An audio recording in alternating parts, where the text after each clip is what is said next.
My daughter's teacher got her pregnant. His brother is the police chief. The change in my daughter, Emma, was as sudden and dramatic as a summer storm.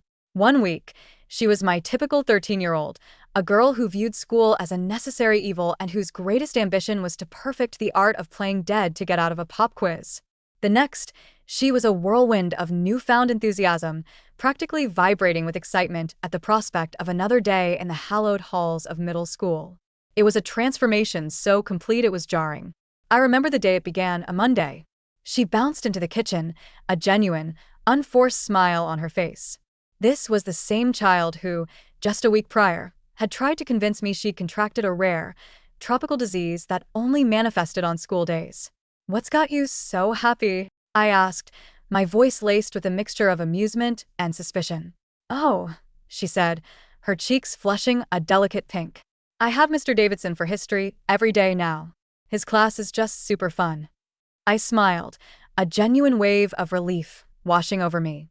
Finally, something was clicking for her. I filed the moment away as a small parenting win and didn't give it a second thought. But the small changes began to accumulate, like pebbles signaling an impending avalanche. A week later, Emma started setting her alarm a full 30 minutes earlier. The extra time wasn't for studying. It was for a meticulous, painstaking process of outfit selection. My daughter of comfortable hoodies and the first clean t-shirt she could find, was now standing in front of her closet, agonizing over color combinations and accessories. It was a level of sartorial dedication I hadn't seen since her brief, but intense princess phase at age 5. Trying to impress a certain someone? I teased one morning, watching her carefully apply a hint of lip gloss. Her face went from pale to crimson in a split second. "Don't say that, Mom," she yelped, her reaction far more volatile than the innocent question warranted. That's when the first real tendril of unease began to curl in my stomach. I started paying closer attention, viewing her normal teenage mood swings through this new, unsettling lens. And I began to see a pattern. Her emotional state seemed to be inextricably linked to this one teacher. If Mr. Davidson praised a project she'd worked on, she would practically float through the house, her happiness and infectious, bubbly energy. But on days when he apparently hadn't acknowledged her much, a dark cloud would descend. She would be sullen and withdrawn, barely speaking a word and pushing her food around her plate at dinner, her appetite a casualty of his perceived indifference. The connection was undeniable, and it terrified me. I decided to conduct a little experiment, a subtle test to gauge the depth of this attachment. We were in the car, on the way to her soccer practice.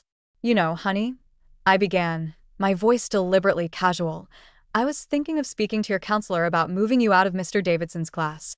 I think a change of scenery might be good for—" I never got to finish the sentence. "No." The word was a gunshot in the small space of the car, a raw, panicked scream that was utterly disproportionate. I stared at her, my hands tightening on the steering wheel. Her face was a mask of pure, unadulterated horror. "But why not?" I asked, my voice barely a whisper. She didn't answer. A deafening silence filled the car, thick with all the things she wasn't saying. She just stared straight ahead, her jaw clenched, and the moment we pulled into the school parking lot, she was out of the car, her phone already in her hand, her thumbs flying across the screen as she texted someone with a desperate urgency.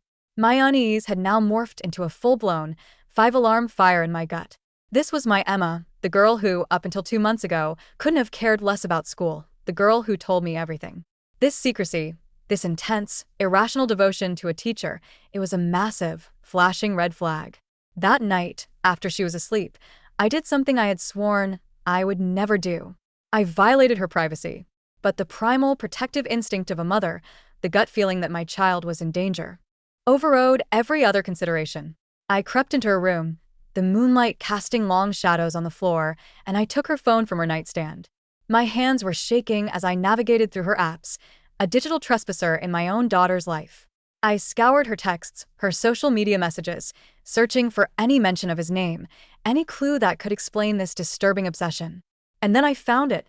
Hidden away in a backup email account I never knew she had, an account that seemed to exist for the sole purpose of communicating with him, was an email thread.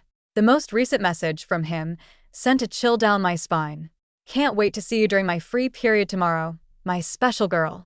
My vision tunneled as I opened the thread. The words on the screen were a sickening cocktail of classic grooming language. He told my 13-year-old daughter that she was mature for her age, that she was special, that their deep connection transcended the normal student-teacher relationship. He sent her photos of gifts, expensive little trinkets, and she replied with giddy excitement, telling him she would hide them in her school bag. A wave of nausea washed over me. I crept to her backpack, which was slung over her desk chair, and quietly unzipped the front pocket. Inside, I found them. An expensive, professional-grade makeup palette, far too sophisticated for a 13-year-old. A silk blouse and a pair of stockings, items I had never seen before. It was all there, a curated collection of inappropriate gifts from a predator. I wanted to scream. I wanted to smash something. I wanted to drive to his house and tear him limb from limb. What do you do in that moment? The moment you realize your child is being systematically groomed by a monster in a position of absolute trust. My first, raw instinct was to blow the whistle. Go to the school. Go to the police. Burn his entire world to the ground. But then, the cold, hard reality of our situation crashed down on me. Mr. Davidson wasn't just any teacher. He was a pillar of the community, a man insulated by a fortress of wealth and influence. His parents were major donors to the school district, their name emblazoned on a plaque in the new science wing. His wife, a woman with a perfectly coiffed bob and a steely smile, was a prominent member of the school board. And his older brother, a man whose face was plastered on campaign posters all over town, was our newly elected chief of police, the very man who had just spoken at our last PTA meeting about his unwavering commitment to protecting our children. If I went to the authorities, I would be a hysterical mother making wild accusations against a beloved teacher. They wouldn't just dismiss me. With their connections, they could destroy me. They could paint Emma as a troubled, promiscuous liar. They could ruin our lives, and he would walk away, without a scratch. So I made a different choice. If the system was designed to protect him, then I would have to operate outside of it. I would become a spy in my own daughter's life. I started by taking meticulous photos of everything, the emails, the gifts, the secret email address, and backing them up to multiple, encrypted cloud services. I began volunteering at the school, a ubiquitous, smiling presence in the main office, giving me a perfect vantage point to observe, to watch, to gather more evidence. I started a new kind of education at home, carefully curating our movie nights and dinner conversations. We watched documentaries about consent, about the power dynamics in relationships. I would casually bring up news stories about teachers who had abused their positions, watching Emma's face for any reaction. And I saw it. The flicker of recognition in her eyes, the way she would start fidgeting nervously, her fingernails finding their way to her mouth. The hamster wheel in her mind was turning. The seeds of doubt were being planted. She was beginning, ever so slowly, to see the truth of her situation. But I was running out of time. My slow, careful strategy was about to be blown apart by a Tuesday afternoon that will forever be seared into my memory as the worst day of my life. Emma came home from school early, her face pale and drawn. "I feel sick," she mumbled, before bolting for the upstairs bathroom. She stayed in there for over an hour. I stood outside the locked door, my ear pressed against the wood, listening to the heartbreaking sounds of her uncontrollable, gut-wrenching sobs. I pleaded with her, my voice gentle, trying to coax her out. Finally, the lock clicked. I found her curled in a tight ball on the bath mat, her body shaking with a violence that terrified me. I scooped her up, holding her against my chest as if I could somehow absorb her pain. And then, between ragged, gasping breaths, she whispered the words that confirmed my darkest fears. "He said if I really loved him, I would." I thought I was ready, Mom, but it hurt so much, and he wouldn't stop. The world tilted. A red haze of pure, unadulterated rage descended over me. Before I could even process the full horror of her words, she scrambled away from me, crawling to the cabinet under the sink. With hands that trembled so badly she could barely grasp it, she pulled out a small, rectangular box. A pregnancy test. I watched, my entire body frozen in a state of suspended horror, as she held it up. Two faint but undeniable pink lines. I couldn't breathe. I couldn't think. My 13-year-old daughter, my baby, was pregnant. And the man responsible was her teacher, a man protected by a web of power so thick I didn't know how I could ever hope to cut through it. I pulled her back into my arms, holding her tight as a fresh wave of sobs shook her small frame. My mind, which had been a maelstrom of rage and grief, suddenly sharpened into a crystal-clear focus. I had to get her to a doctor. But more than that, I had to be strategic. One misstep, one misplaced word of trust, and Davidson's powerful family would sweep this under the rug, burying us in the process. "Baby, we need to go to urgent care right now," I whispered, my voice miraculously steady. "I'm going to tell them you're having severe stomach pain. Okay? Just follow my lead." Emma, limp and exhausted in my arms, just nodded. I gathered my purse, making sure to grab the pregnancy test, her phone, and the bag of his gifts. I was leaving nothing behind, nothing that could be lost or misplaced. At the urgent care clinic, the sterile, fluorescent lights seemed to mock the chaos swirling inside me. While Emma curled into herself in a waiting room chair, I filled out the intake forms with a hand that refused to stop shaking, my penmanship a spidery scrawl of my internal turmoil. When they finally called us back, I repeated my rehearsed story to the nurse. Sudden, severe abdominal pain and nausea. After taking Emma's vitals, the nurse left us alone in the stark, cold exam room. "Mom, what if they tell?" Emma whispered, fresh tears tracing paths down her pale cheeks. "What if his brother finds out?" "Let me handle it, sweetheart," I reassured her, though my own heart was a frantic drum against my ribs. "Just tell the doctor your stomach hurts. That's all you have to do." Dr. Martinez, the physician on duty, was young with kind, intelligent eyes that seemed to see more than I was letting on. After a gentle examination and a series of tests, she asked to speak with me privately in the hallway, leaving a nurse to sit with Emma. "Mrs. Thompson," she began, her voice low and serious, "the urine test came back positive. Emma is pregnant." The clinical confirmation still hit me like a punch to the gut. "Given her age," she continued, "I am a mandated reporter. I am legally required to file a report with Child Protective Services and the police." "Please," I interrupted, my voice cracking, the carefully constructed dam of my composure finally breaking. "Can you give me 24 hours? Just one day. I just found out. I need time to process this, to figure out how to protect her." I took a deep breath and laid out the terrifying reality of our situation. The man who did this, his brother, is the chief of police.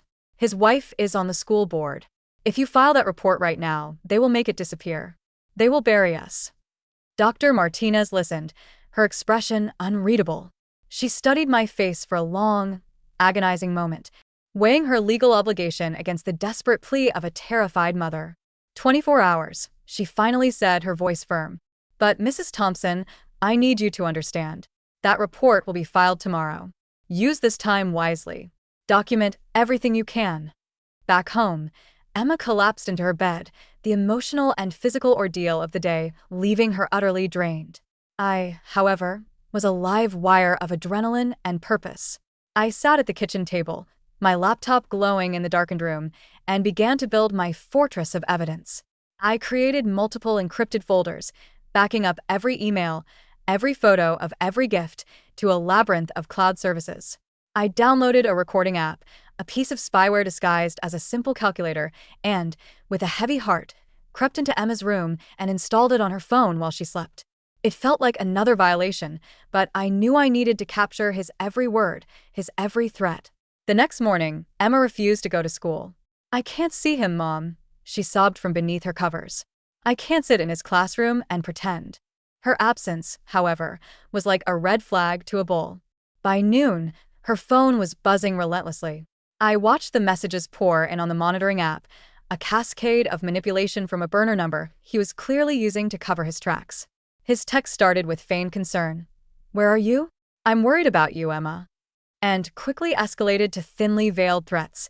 "Your grade is suffering. You can't afford to miss my class. Don't do something you'll regret." I screenshotted every single one, my stomach churning with a mixture of disgust and a cold, grim satisfaction. He was handing me the rope to hang himself with.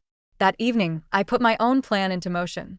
I took a leave of absence from work, citing a family emergency, and the next day, I was at the school, my volunteer badge clipped to my blouse, a smiling, helpful presence in the main office.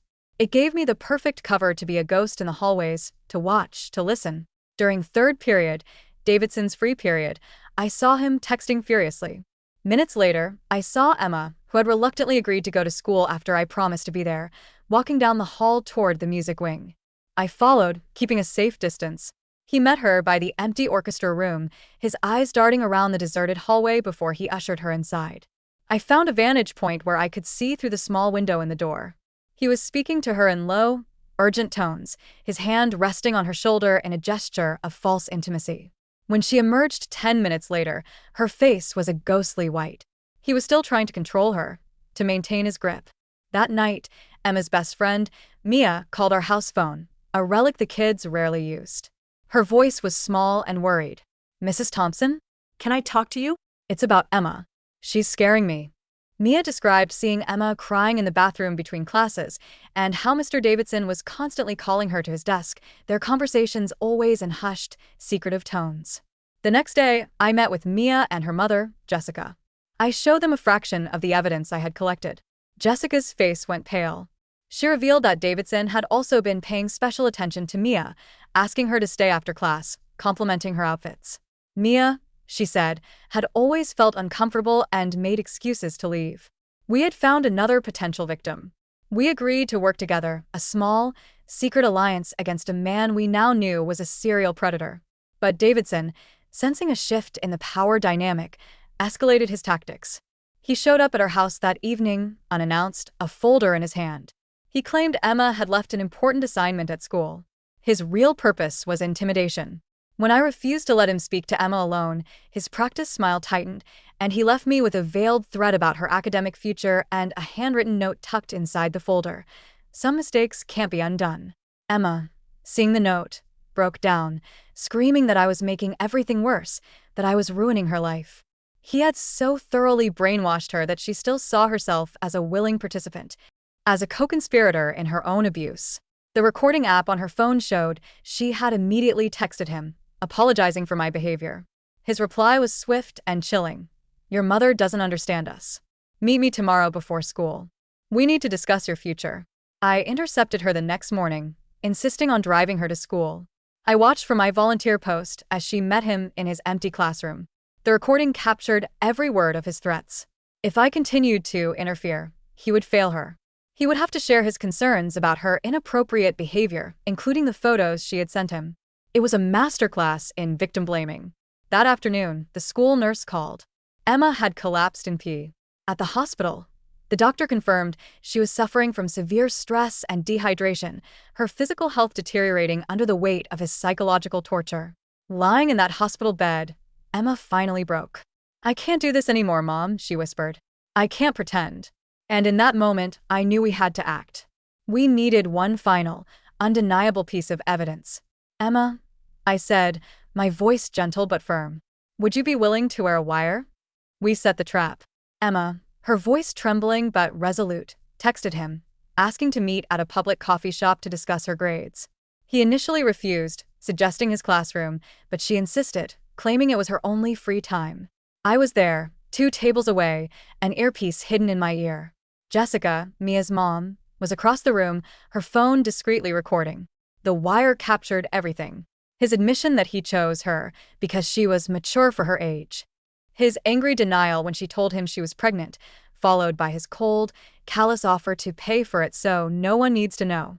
And then, the final, damning act. When he realized she had told me, he grabbed her wrist, his fingers digging into her skin, his voice a venomous hiss. "Do you have any idea what you've done?" That's when I stood up. "Let go of her," I said, my voice a low, dangerous calm that I didn't recognize as my own. The confrontation was short, brutal, and recorded from 3 different angles. He threatened us, his career, his family, all flashing before his eyes. As he fled the coffee shop, his face a mask of pure panic, Jessica was already on the phone, not with the local police, but with the state police, bypassing his brother's corrupting influence entirely. The battle had just begun, but for the first time, I knew, with absolute certainty, that we were going to win. The arrival of the state police was a study in quiet, professional efficiency. 2 unmarked cars pulled up, and Detective Margaret Chen, a woman with a calm demeanor that belied a sharp, assessing gaze, took charge. While her partner interviewed the stunned coffee shop patrons, she gently examined Emma's bruised wrist, her expression unreadable but her actions radiating a reassuring confidence. Davidson was arrested at his home later that night, the news spreading like wildfire through our quiet suburban town. The subsequent investigation was a torrent of grim discoveries. Davidson's computers were seized, and forensic technicians recovered a trove of deleted messages and photos, revealing a pattern of grooming that spanned years and involved multiple students. Sarah's parents came forward, then two more families. A former student, now in college, contacted the prosecutor, her story a chilling echo of Emma's. Davidson's wife, horrified by the mountain of evidence, filed for divorce and turned over his home computer, which contained a hidden folder with hundreds of photos of his female students, many taken surreptitiously in his classroom. His brother, the police chief, attempted to interfere, but was swiftly recused from the case due to the glaring conflict of interest. The school board, led by his now estranged wife, placed the principal on administrative leave and launched a full-scale internal investigation into how this could have happened under their watch. The weight of it all took a toll on Emma. The stress exacerbated her pregnancy symptoms, and 3 weeks after the arrest, she miscarried. The loss was a complex grief, a mixture of profound relief and a strange, unplaceable sadness. The miscarriage, however, became another piece of the legal puzzle, irrefutable proof of the physical trauma she had endured. The prosecutor, Margaret Sullivan, a formidable woman who specialized in crimes against children, built an ironclad case. Davidson, facing a mountain of evidence and a chorus of victims, was denied bail. His high-priced lawyers attempted to negotiate a plea deal, but Sullivan refused. The trial lasted 2 weeks. Emma, testifying via closed-circuit video, was a portrait of quiet courage, her voice never wavering as she recounted the months of manipulation and abuse. Davidson's defense, a pathetic attempt to paint Emma as a seductive, willing participant, crumbled under the weight of his own recorded words. The jury returned a guilty verdict on all counts in just 3 hours. At the sentencing, Emma read her victim impact statement, her words a powerful testament to the innocence he had stolen and the resilience he could not break. He was sentenced to 15 years in state prison, with no possibility of parole. The school district settled out of court, providing a fund to cover Emma's therapy and future educational expenses. The principal retired. The police chief resigned in disgrace. The ripple effects of his crimes had irrevocably altered the landscape of our community. Emma returned to school the following year, a different girl, quieter, more watchful, but with a core of steel that hadn't been there before.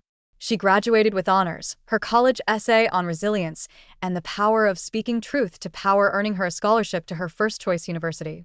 I, in turn, found a new purpose. I became a trained court advocate for victims of abuse, using our horrifying experience to guide other families through the labyrinthine legal system. Today, Emma is thriving in college, studying to become a trauma therapist. The scars are still there, a faint, silvery reminder of the battle she survived. But they do not define her. What defines her is her courage, her strength, and her unwavering belief in the power of her own voice. Davidson took so much, but he could not take her future. That she has reclaimed for herself.